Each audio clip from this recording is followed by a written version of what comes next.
जय हिंद दोस्तों, मैं ओपी सिंह स्वागत करता हूं आपका अपने YouTube channel OP Singh academy में। कैसे आप सभी अच्छे होंगे ऐसी आशा है, और मैं भगवान से भी ऐसी प्रार्थना करता हूं कि आप सब लोग अच्छे रहें, स्वस्थ रहें और अपनी पढ़ाई को अच्छे से करते रहें, क्योंकि जब स्वस्थ रहेंगे तो हम अच्छी पढ़ाई कर सकते हैं। और देखिए बच्चों, सभी परीक्षाएं आ रही हैं, नए नए फॉर्म निकल रहे हैं, नई नई वैकेंसी आ रही हैं, और जो एग्जाम कैंसिल हो गए थे उनके लिए भी डेटें निर्धारित होने वाली हैं। तो अपनी पढ़ाई को बड़े अच्छे से करते रहिए, और जब आपकी पढ़ाई अच्छी चलती रहेगी और स्टडी पहले से ही ऑलरेडी अच्छी होगी तो हम कोई भी एग्जाम को निकाल सकते हैं। मैं सबसे पहले उन बच्चों से ये अनुरोध करता हूं कि जिन बच्चों ने अभी मेरा चैनल को सब्सक्राइब नहीं किया है तो सबसे पहले वो चैनल को सब्सक्राइब करें और वीडियो को ज़्यादा से ज़्यादा लाइक करें और शेयर करें। मैं बताता हूं कि आपको जो भी आपको वीडियो आ रही है एग्जाम के हिसाब से, एग्जाम की दृष्टि से हिसाब से मैं आपको वीडियो बनाकर भेज रहा हूं। जब भी आप कभी परीक्षा में बैठोगे तो मुझे जरूर याद करोगे कि सर ने जो मेहनत की है और हमने जो रिवीजन किया है वही एग्जाम में आया है। मैं आपको ये विश्वास दिलाना चाहता हूं बेटा कि आपको पढ़ाने वाले बहुत पढ़ा रहे हैं, मेहनत से पढ़ाते हैं, कोई दिक्कत नहीं है, लेकिन मैं अपने तजुर्बे के अकॉर्डिंग, मैं अपने एक्सपीरियंस के अकॉर्डिंग आपको क्वेश्चन भेज रहा हूं। आप बस उन क्वेश्चनों को रटते रहिए, उन क्वेश्चनों को पढ़ते रहिए, उन क्वेश्चनों को समझते रहिए, और एग्जाम में आप उनको क्वेश्चनों को बिल्कुल क्लियर करते रहिए। मैं आपको छोटी छोटी वीडियो के साथ क्वेश्चन लेके आ रहा हूं, बस उनको आपको पढ़ना है। मेहनत मैं कर रहा हूं, आपका एक काम है केवल और केवल उनको अच्छे से याद करना। वही क्वेश्चन आपको एग्जाम में रखे हुए मिलेंगे, ये मेरा आपसे प्रॉमिस है, ये मेरा आपसे दावा है। तो चलिए पढ़ते रहिए। कल भी मैंने आपको कुछ जानकारी दी थी, वैकेंसी से संबंधित इन्फॉर्मेशन दी थी, लेकिन आज हम फिर एक क्वेश्चन को फिर बिल्कुल हम क्लियर करने जा रहे हैं। इसको बिल्कुल रट लेना। देखिए, देश में 18वीं लोकसभा के चुनाव संपन्न हो चुके हैं। 18वीं लोकसभा से संबंधित मंत्रियों ने अपना शपथ ग्रहण भी कर लिया है। किन किन मंत्रियों ने कौन कौन से डिपार्टमेंट को, कौन कौन से विभाग को संभाला, ये मैंने आपको वीडियो बना करके भेज दिए। जो उसमें से क्वेश्चन आपको डेफिनेटली आएगा उसको रटिए बिल्कुल। अभी पीछे करंट की 2-3 वीडियो मैंने आपको भेजी है, उसको पढ़ते रहिए। लेकिन आज का जो हमारा टॉपिक है वो स्पीकर से संबंधित है, लोकसभा अध्यक्ष से संबंधित है, क्योंकि 18वीं लोकसभा के चुनाव संपन्न हो गए। और जब कभी ध्यान रखना है कि जब कभी नई लोकसभा के चुनाव होते हैं तो उसके लिए पदाधिकारियों को नियुक्त किया जाता है। तो 18वीं लोकसभा के लिए ओम बिरला, जो नाम आपने पहले भी सुना होगा, लोकसभा अध्यक्ष नियुक्त किए गए हैं, यानी कि नए लोकसभा अध्यक्ष बना दिए गए हैं। और ओम बिरला पहले भी 17वीं लोकसभा में लोकसभा अध्यक्ष थे, और 18वीं लोकसभा के लिए भी ये दोबारा से अध्यक्ष बने हैं। तो इस बार वोटिंग के माध्यम से इनको लोकसभा अध्यक्ष बनाया गया, लेकिन प्रस्ताव को ध्वनि मत से पारित कर दिया गया। सत्ता पक्ष ने प्रस्ताव को ध्वनि मत से पारित किया, और ओम बिरला दोबारा से, यानी कि पुनः लोकसभा के अध्यक्ष बने हैं, स्पीकर बने हैं। तो हम आज इन पर चर्चा करते हैं। तो ध्यान रखना, लोकसभा अध्यक्ष बनने के बाद देश के प्रधानमंत्री माननीय नरेंद्र मोदी जी ने भी लोकसभा अध्यक्ष को बधाई दी है। साथ में फोटो में आप देख रहे हो कांग्रेस के वरिष्ठ नेता, कांग्रेस के मेन लीडर राहुल गांधी जी भी ओम बिरला को उनके पद के लिए बधाई देने के लिए यहां पर मौजूद हैं, और संसदीय कार्य मंत्री किरण रिजिजू भी यहां पर मौजूद हैं। इस फोटो के माध्यम से हम देख रहे हैं। तो इन सभी ने ओम बिरला को नया लोकसभा स्पीकर बनने के लिए बधाई दी है। अब हम जानकारी हासिल करते हैं ओम बिरला से, जो यहां हमें क्वेश्चन एग्जाम में मिल सकता है, जो हमें क्वेश्चन एग्जाम में मिलेगा। तो इसमें हम चर्चा करते हैं। ध्यान रखना, जब कभी नई लोकसभा गठित होती है तो उसके लिए स्पीकर बनते हैं, उसके लिए प्रोटेम स्पीकर बनते हैं, उसके लिए डिप्टी स्पीकर बनते हैं। तो यहां पर हम अगर चर्चा करें तो सबसे पहले जैसे मान के चलना, भी देश में 18वीं लोकसभा के चुनाव संपन्न हुए, 18वीं लोकसभा के चुनाव संपन्न हुए हैं, क्रम से 18वीं लोकसभा के चुनाव संपन्न हुए हैं। तो इससे संबंधित सबसे पहली जो प्रोसेस होती है वो होता है कि इसमें एक प्रोटेम स्पीकर सबसे पहले नियुक्त किया जाता है। तो सबसे पहले ये जानना जरूरी है कि प्रोटेम स्पीकर कौन होता है, उसके बाद हम स्पीकर को देखेंगे, उसके बाद हम डिप्टी स्पीकर को देखेंगे। तो बच्चों यहां पर ध्यान देने की बात है कि यहां से देखिए, ध्यान रखना, जो क्वेश्चन मैं आपको दे रहा हूं उसको प्लीज बेटा बिल्कुल रट के रखिए, आपको क्वेश्चन बिल्कुल ही मिलेंगे एग्जाम के लिए। तो सबसे पहले एक तो यही क्वेश्चन है कि प्रोटेम स्पीकर 18वीं लोकसभा के लिए किसको नियुक्त किया गया। तो प्रोसेस ये होती है कि जब चुनाव संपन्न हो जाते हैं 18वीं लोकसभा की, जैसे 18वीं लोकसभा के चुनाव यहां पर संपन्न हुए या किसी भी लोकसभा के चुनाव संपन्न होते हैं, तो चुनाव संपन्न होने के बाद मंत्रियों को शपथ ग्रहण कराने के बाद सांसदों को शपथ ग्रहण कराने की बारी आती है। तो सांसदों को शपथ ग्रहण कराने से पहले जो नवनिर्वाचित सांसद आते हैं, जो नवनिर्वाचित सांसद होकर आते हैं, इनमें से, इन नवनिर्वाचित सांसदों में से, जैसे मान के चलना 543 सांसद यहां पर 18वीं लोकसभा के लिए निर्वाचित हुए, तो इन सांसदों को शपथ ग्रहण कराने के लिए जो भी सबसे वरिष्ठ सांसद होता है उसे प्रोटेम स्पीकर बनाया जाता है। ठीक, तो प्रोटेम स्पीकर की जो नियुक्ति होती है वो राष्ट्रपति के द्वारा होती है। प्रोटेम स्पीकर की जो नियुक्ति होती है वो राष्ट्रपति के द्वारा की जाती है, और जो सबसे नवनिर्वाचित सांसदों में जो सबसे ज्यादा वरिष्ठ होता है उसको प्रोटेम स्पीकर बनाया जाता है। तो नियुक्ति किसके द्वारा की जाती है? राष्ट्रपति के द्वारा। और शपथ ग्रहण भी जो किया जाता है, प्रोटेम स्पीकर को जो शपथ ग्रहण कराया जाता है वो भी राष्ट्रपति के द्वारा शपथ ग्रहण कराया जाता है। अब देखिए काम क्या होता है इसका जो कार्यकाल होता है, ये कार्यकाल तब तक होता है जब तक कि स्पीकर नहीं बन जाता है। इस प्रोटेम स्पीकर का कार्यकाल तब तक होता है जब तक कि नए लोकसभा अध्यक्ष की नियुक्ति नहीं की जाती है। तो ध्यान रखना, कार्यकाल तब तक होता है जब तक नया लोकसभा अध्यक्ष नहीं बन जाता है। अब बात आती है कार्य। तो इसका जो कार्य होता है प्रोटेम स्पीकर का, जितने भी नवनिर्वाचित सांसद निर्वाचित होकर आए उनको शपथ ग्रहण कराना होता है, तो यहां पर एक बात आपको बड़ा याद करने की है, जैसे मान के चलना कि ओम बिरला नए लोकसभा अध्यक्ष बने हैं, क्वेश्चन आता है कि लोकसभा अध्यक्ष को शपथ ग्रहण कौन कराता है। तो ध्यान रखना, जो 543 सांसद निर्वाचित होकर आए इनमें से एक को प्रोटेम स्पीकर बना दिया, बचे 542 सदस्य। ध्यान रखना, अब इन 542 सदस्य जितने भी होते हैं, कुछ लोगों ने इसमें मंत्री पद की शपथ ग्रहण कर लिए, अब बचे हुए जो सांसद होते हैं उन बचे हुए सांसदों को शपथ ग्रहण कराना प्रोटेम स्पीकर का कार्य होता है। बचे हुए जितने भी सांसद हैं उनको जो शपथ ग्रहण कराना होता है वो प्रोटेम स्पीकर का कार्य होता है।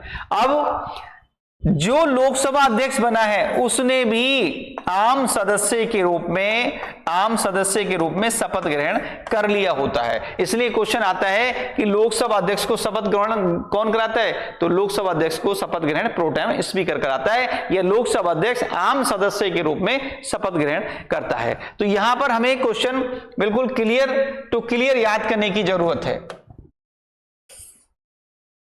तो हमने यहां पर पढ़ा सबसे पहले प्रोटेम स्पीकर को, तो प्रोटेम स्पीकर की नियुक्ति से संबंधित मैंने बता दिया, कार्यकाल से संबंधित बता दिया, तो ये क्वेश्चन आपका हो गया। तो प्रोटेम स्पीकर जैसे अभी 18वीं लोकसभा के लिए जो प्रोटेम स्पीकर बने वो भर्तृहरि मेहताब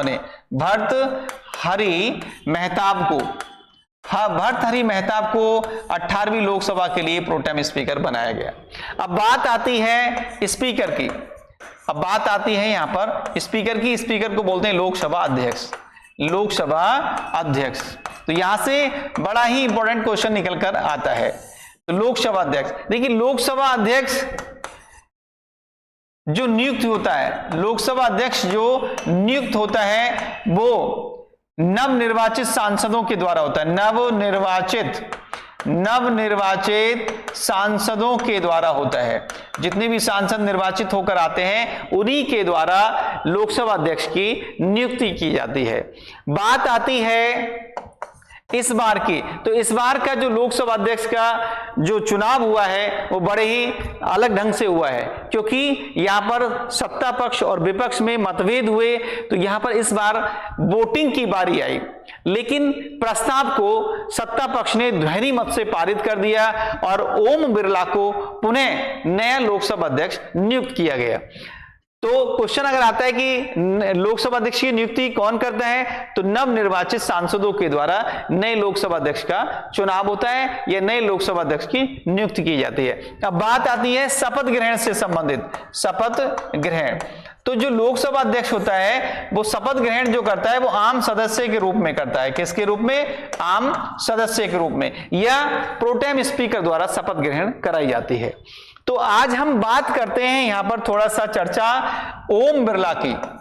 ओम बिरला, ओम बिरला ये नाम बड़ा ही इंपॉर्टेंट हो गया है, क्योंकि पुनः यानी कि दोबारा लोकसभा अध्यक्ष बने हैं, दोबारा लोकसभा अध्यक्ष बने हैं, दोबारा स्पीकर बने हैं भारत के। 17वीं लोकसभा में भी थे और 18वीं लोकसभा में भी। तो बात करते हैं ओम बिरला की, तो ये राजस्थान राज्य से है, इनका जो संबंध है वो राजस्थान राज्य से है, और राजस्थान राज्य से भी ये कोटा लोकसभा सीट से निर्वाचित होकर आए हैं, कोटा लोकसभा सीट से निर्वाचित होकर आए हैं। और ये ध्यान रखना क्रम से 9वीं बार लोकसभा सीट जीत कर आए हैं, यानी कि एक तरह से वरिष्ठ सांसद हैं। तो ओम बिरला 17वीं लोकसभा के लिए भी थे और 18वीं लोकसभा के लिए भी है। और इनसे संबंधित एक क्वेश्चन जरूर आपको यहां पर याद रखना है कि ओम बिरला भारत के ऐसे चौथे लोकसभा अध्यक्ष बने हैं जो दोबारा लोकसभा अध्यक्ष बने हैं। अभी इनसे पहले केवल 3 व्यक्ति 2 बार लोकसभा अध्यक्ष बने, यानी कि उन्होंने पुनः लोकसभा अध्यक्ष पद धारण किया था। जैसे बात करते हैं ओम बिरला से पहले, तो ओम बिरला से पहले जो देश में सबसे पहले जो दोबारा लोकसभा अध्यक्ष बने थे वो थे बलराम जाखड़। बलराम जाखड़।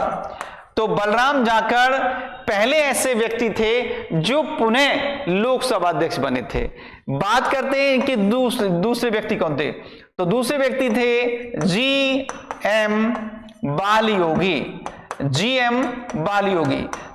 बालयोगी दूसरे ऐसे व्यक्ति बने जो लोकसभा के लिए पुनः अध्यक्ष बने थे, यानी कि पुनः लोकसभा अध्यक्ष बने थे। उसके बाद तीसरा नाम आता है P.A. संगमा का, P.A. संगमा। तो पीएम संगमा क्रम से तीसरे ऐसे व्यक्ति बने जो दोबारा से लोकसभा अध्यक्ष बने थे। और यहां पर एक नाम और जुड़ गया है, ओम बिरला। ओम बिरला। तो ओम बिरला ऐसे चौथे व्यक्ति बने हैं जो पुनः लोकसभा अध्यक्ष बने हैं। तो इस तरह से यहां पर एक क्वेश्चन आपको डेफिनेटली 100% पूछा जाएगा। मेरी ये शॉर्ट वीडियो आपको जो छोटी छोटी वीडियो आ रही है 10 मिनट के मेगा शो के रूप में, बस आप रटते रहिए, आपको क्वेश्चन एग्जाम में मिलना ही मिलना है। तो अभी तक ये 4 व्यक्ति ऐसे हैं जो पुनः यानी कि अपने दूसरे कार्यकाल के लिए लोकसभा अध्यक्ष बने हैं। तो सबसे पहले बलराम जाखड़, उसके बाद जी.एम. बालयोगी, उसके बाद P.A. संगमा, उसके बाद ओम बिरला। तो ओम बिरला चौथे व्यक्ति ऐसे बन गए जो पुनः लोकसभा स्पीकर बने हैं। तो ये इस तरह से यहां पर हमने क्वेश्चन को बिल्कुल कंप्लीट किया है।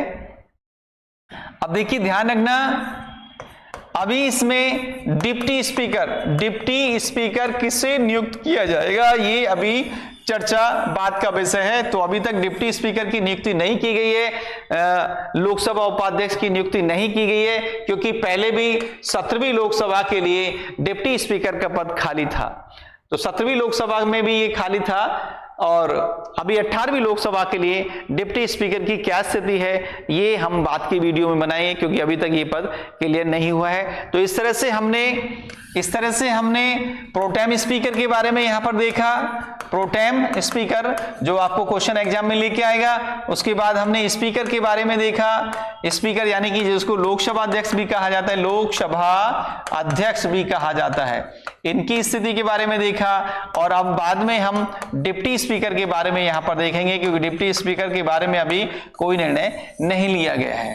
तो ध्यान रखना, अभी तक 18वीं लोकसभा का गठन हुआ है। तो वर्तमान समय में ओम बिरला देश के लोकसभा अध्यक्ष हैं। और ध्यान रखना एक नाम और आता है बहुत ज्यादा, मैं आपको बताऊं कि गणेश वासुदेव मावलंकर, गणेश वासुदेव मावलंकर, गणेश वासुदेव मावलंकर।